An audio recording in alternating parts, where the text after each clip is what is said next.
ন্যাড়া নাকি একবারই বেলতলায় যায়, কিন্তু আমার মাথায় যেহেতু চুল আছে মানে আমি ন্যাড়া না, তাই আমি বারবারই বেলতলায় যাই। কেন বলছি এই কথাটা দাঁড়াও বলছি তোমাদেরকে। গত বছর 10টা পিপি প্যাকেটের গোলাপের চারা কিনেছিলাম অনলাইন থেকে। এরপর একটা চারাকেও আমি বাঁচাতে পারিনি। তখন আমি ডিসাইড করেছিলাম যে আর কোনোদিন আমি এই চারাগুলো অনলাইন থেকে কিনবো না। কিন্তু বছর ঘুরতে না ঘুরতেই আমি আবারও সেই পিপি প্যাকেটের চারাগুলোই অনলাইন থেকে কিনে নিয়ে আসলাম। কিন্তু এবছর 10টা কিনিনি, এবছর কিনলাম 5টা চারা। এখন তোমরা তাহলে বলতেই পারো যে কেন আমি আবারও এই চারাগুলো কিনে নিয়ে আসলাম অনলাইন থেকে, আর কেনই বা আমি গতবার চারাগুলোকে বাঁচাতে পারিনি।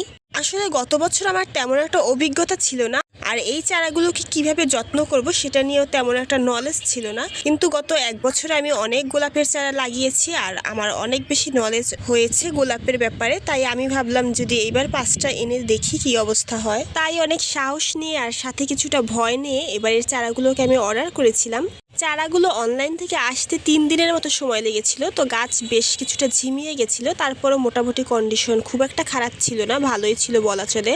আর সবগুলো গাছের সাথে ফুলকলি ছিল। আমি কোনো আইডি উল্লেখ করে দেইনি, আমি শুধু বলেছিলাম 5টা গোলাপ যাতে 5 কালারের হয়। তো আমি দেখলাম যে গোলাপি, হলুদ আর সাথে লাল রঙের একটা ফুল ছিল, আর সম্ভবত একটা বেগুনি আর একটা হলুদের মধ্যে কোনো একটা শেডের ছিল।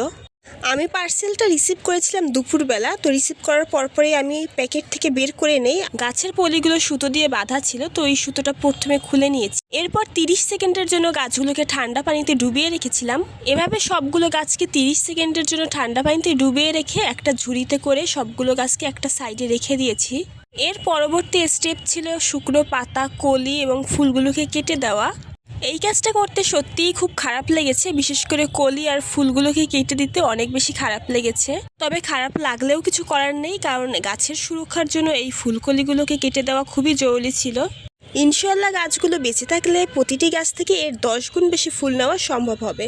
গোলাপের পটিং মিডিয়াটা মেবি আমি আগেও কোনো ভিডিওতে শেয়ার করেছিলাম, তাই এটা আজকে আর শেয়ার করছি না। আমি জাস্ট পটিং মিডিয়াটা তৈরি করে পলি ব্যাগে ভরে নিয়েছি, এবার পানি দিয়ে ভিজিয়ে নিয়েছি মিডিয়াটাকে। গোলাপ গাছগুলোকে এখন ধীরে ধীরে প্যাকেট থেকে বের করে নিতে হবে। প্যাকেট থেকে বের করার সময় গোলাপ গাছের শিকড় যাতে কোনোভাবেই ক্ষতিগ্রস্ত না হয় সেদিকে লক্ষ্য রাখতে হবে। ফার্স্টে যে পলি ব্যাগগুলোর মধ্যে মাটি ভরে একটু ভিজিয়ে নিলাম না, এখন ওই পলি ব্যাগের মধ্যেই গোলাপ গাছগুলোকে রোপণ করে দিতে হবে। এখন তোমাদের সরল মনে একটা কোশ্চেন আসতেই পারে যে পলি ব্যাগের মাটিগুলোকে কেন পানি দিয়ে আগে ভিজিয়ে দিলাম, পরেও তো পানি দেওয়া যেত। ওয়েট বলছি। অ্যাকচুয়ালি গোলাপ গাছের শিকড় কিন্তু অতিরিক্ত পানি একদমই পছন্দ করে না। এ কারণেই আমি আগে মাটিটাকে পানি দিয়ে ভিজিয়ে নিয়েছি, যাতে অতিরিক্ত পানি গোলাপ গাছের শিকড়ে না দাঁড়ায়। আর মাটিটাকে আগে থেকেই পানি দিয়ে ভিজিয়ে রাখার ফলে মাটিটা অনেক ঠান্ডা হয়েছিল, যেটা গোলাপ গাছের কচি শিকড়ের জন্য খুবই আরামদায়ক। এ কারণেই আমি মূলত মাটিটাকে আগে ভিজিয়ে নিয়েছি।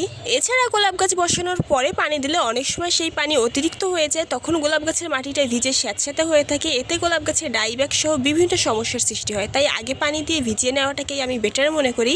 আমি সবসময় গোলাপ গাছের মিডিয়া তৈরি করার পর সেটাকে পানি দিয়ে ভিজিয়ে তাতেই সবসময় গোলাপ গাছ পটিং করে থাকি। তো আমার 5টা গাছেই পটিং করা হয়ে গেছে। তো এগুলোকে আমি একদম ফুল শেডে রেখে দেবো কয়েকদিনের জন্য। গাছগুলো যতদিন না সেট হয়ে যায় ততদিন পর্যন্ত এগুলো শেডেই থাকবে। আর গাছগুলোকে কিন্তু এমন ছোট পটেই বসাতে হবে, বড় পটে ভুলেও বসানো চলবে না।